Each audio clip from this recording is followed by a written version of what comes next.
It hits you out of nowhere. You're standing somewhere completely ordinary, having a normal conversation, when suddenly a strange feeling washes over you. You've been here before. This exact moment. The same words, the same light, the same everything, right down to the smallest detail. But you know you haven't. It's impossible. You've never been in this room, never had this conversation, never stood in this exact spot. And yet every cell in your body is telling you that you have. Then, just as quickly as it came, the feeling melts away, leaving you a little shaken and quietly wondering what on earth just happened.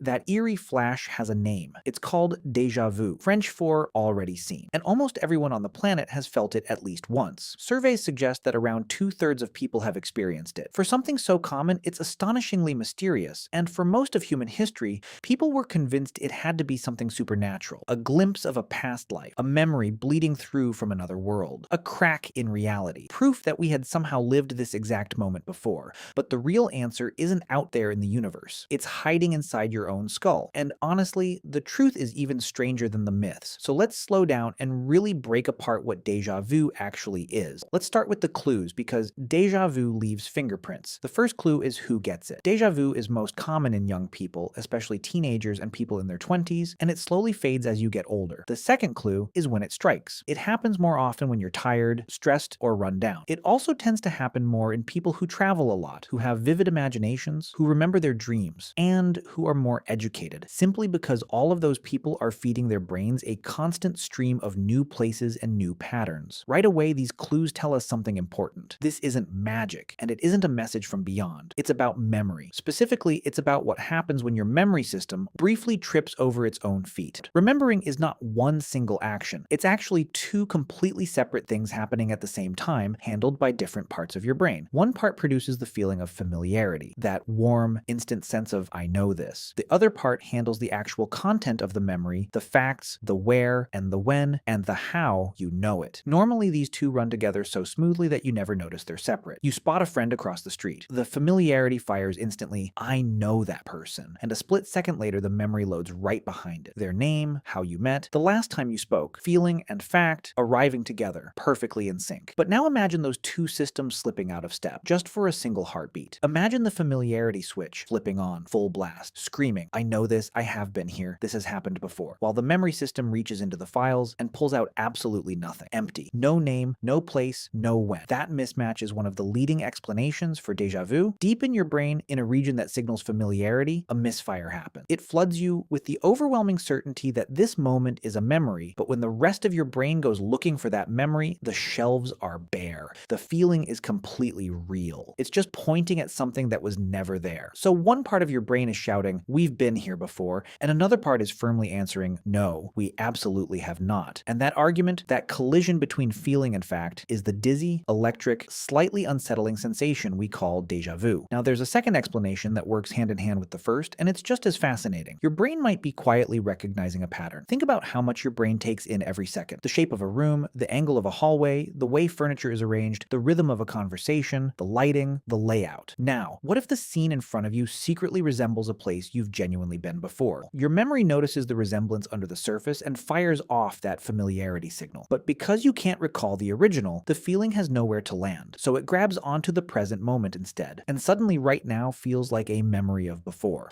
Scientists have actually tested this in clever ways. They built virtual reality worlds where certain scenes secretly shared the exact same spatial layout as earlier scenes people had already walked through, the same arrangement, just dressed up to look different. And when people entered those secretly matching scenes, déjà vu spiked, even though they had no conscious idea why. Their brains recognized the hidden pattern, lit up with familiarity, and couldn't explain where it came from. That's déjà vu. There's even a third idea, sometimes called the divided attention theory. Picture this. You walk into a new place, but for a split second your attention is somewhere else. Maybe you're glancing at your phone or lost in thought. In that moment, your brain still quietly snaps a picture of the scene, even though you weren't really paying attention. Then, a heartbeat later, you look up and consciously take it all in. But your brain already has that fresh snapshot stored away, so the scene feels strangely old. You're remembering something from 1 second in the past and mistaking it for the distant past. Now, here's the part of déjà vu that truly unsettles people. When it hits, it often comes wrapped in a second sensation, the eerie certainty that you know exactly what's about to happen next.